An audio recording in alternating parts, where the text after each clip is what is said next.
What's up, guys? It's Trevor with Embers Fireplaces and Outdoor Living. Again, like always, we got a fun one for you today. Today we're reviewing some new gas grills by Everdure. These are the Force and the Furnace series. Let's dive into this one.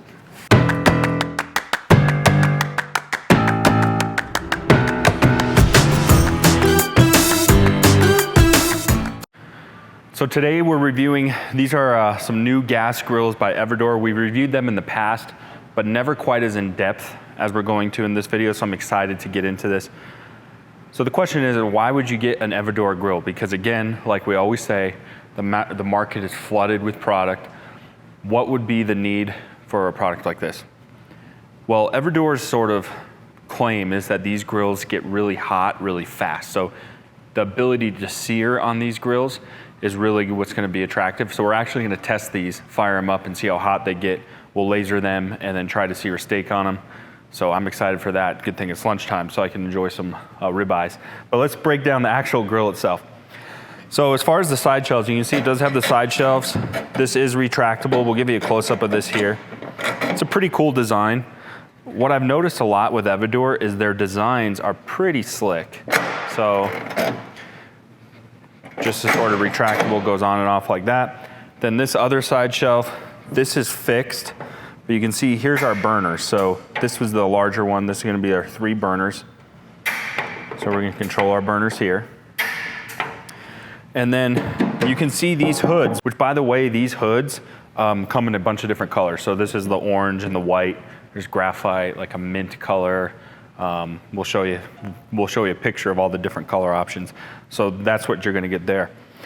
And then let's get inside the grill here. You can see we get our temperature gauge. What's nice is this is completely seamless, so I do like this design.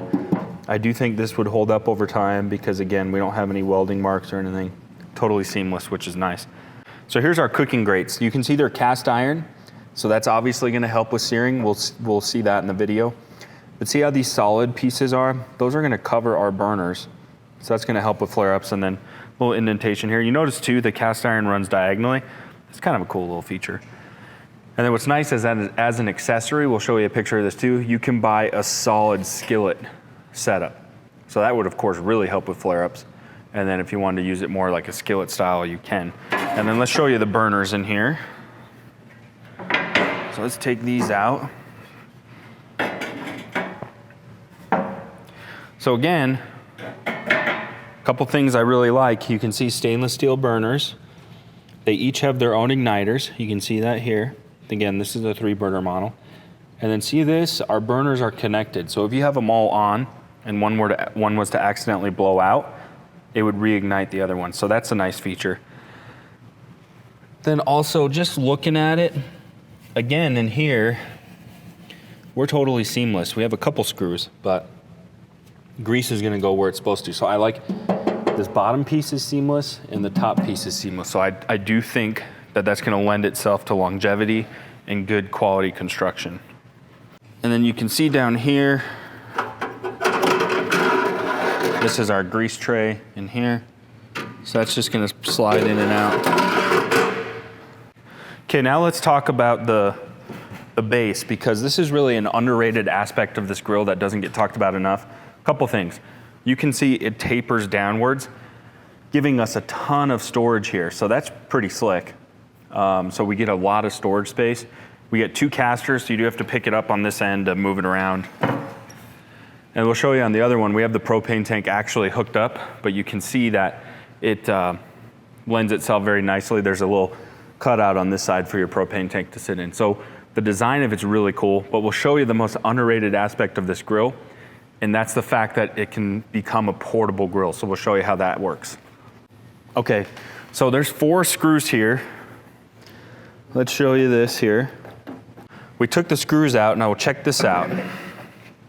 See how we got our 4 legs there? So then, this could be a tabletop grill that you would take camping. So that's pretty slick. It comes off the cart and is still completely functional, but it also has a separate setting as well. So we'll show you this. This comes apart here. And then what you can do is set this in here. So now it's sitting up a little bit. So we have 3 different levels. It can go right on the floor if you're putting it on a table, or if you have it like a halfway table, you could do it here, or you can do it in the full stand the way that it is here. So that's what's really slick about this, is actually ends up saving you a lot of money, because now you don't need to buy a grill for your house and buy a grill for camping. This can sort of do everything, sort of a one-stop shop. So that's really cool. One of my favorite features about this grill, because it's gonna save you a ton of money. You just need to buy one grill. So you can see that's the cart model. It's pretty slick. All right, now let's take this baby outside, fire up and see what she can do. Okay, so we got it outside. It's time to test fire this bad boy. Let me open this up so we can see what the burners look like on. Okay, so you can't really see that well in the sunlight, but both burners are on. So I'm curious a couple things: how fast it's gonna get to temp and how hot we can get these cooking grates. So let's see. Okay, this baby's been on for 10 minutes or so. Woo! She's scorching, so let's see. Yeah, we're pushing 800 degrees. I'm just gonna go out on a limb and make a prediction that we're not gonna have any problem searing, but let's see what she does. All right, let's give her a try. I'm also curious how she's gonna do with flare-ups too.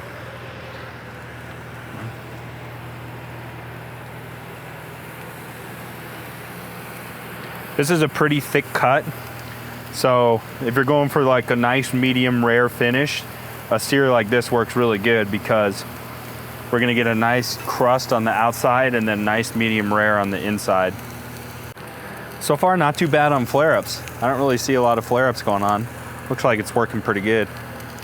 And this is a fatty cut, so we're definitely gonna have some grease. All right, I'm just gonna rotate it this way, because of course we want professional grade sear marks. All right, let's give it a flip. Oh yeah, look at that. It's almost like I know what I'm doing a little bit. It's either me or this awesome grill. Probably a little bit of both. Although I'm getting pretty good at cooking ribeyes, that's for sure. So I'm gonna go ahead and just do one more turn on each side. But again, we're getting good sear marks and no flare-ups. I'm actually a little surprised. I was expecting a little more flare-ups on this, but it's doing a good job. So we're gonna give it one more turn. See a little flare up there, but nothing bad. But essentially, we're gonna have a grill ready to go in under 10 minutes. So you can see, we're definitely getting restaurant quality sear marks. So we're searing this grill as good as any restaurant could do on what some would call a travel grill. Pretty slick. So you can see, I'm pretty impressed, because we didn't have any flare-ups and we're getting a really good sear without obliterating this. So see that? It's not like it just destroyed it, but we still got a really nice sear. So that's the grill on high, but my fear is, it obviously did a great job searing, but I'm also a little nervous that it will only just obliterate everything because it's so dang hot. So I just turned the burners on low. Let's check it in a minute and see if it's possible that this grill can keep us around 250, 300 to where we're not obliterating everything we're cooking. I want to see if it has the capabilities to go low and slow. So let's hit it with the gun in a minute. We've had this off for about, well, not off, we've had it on low for about 5 minutes or so. Again, remember we had this thing just ripping at well over 700 degrees. So I suspect it'll even cool down even a little more, but let me show you on the gun here. Let's see if you can see these readings. So along the edges, we're right around 300. I suspect that that would cool off another 30 degrees or so. So we could get it under 300. Right above the burners, it's 360, you can see. Shot up to 390 there. So we're getting in a tolerable range to where it's not gonna obliterate everything. I don't think you're gonna be able to get this grill down to 250. Now, what would you ever need that for? This is not the grill for you if you want to slow roast a pork butt or do a brisket low and slow like you would on a Traeger or something. You're not gonna be able to keep it down to 250, but certainly low enough to do veggies, burgers and brats, that kind of thing.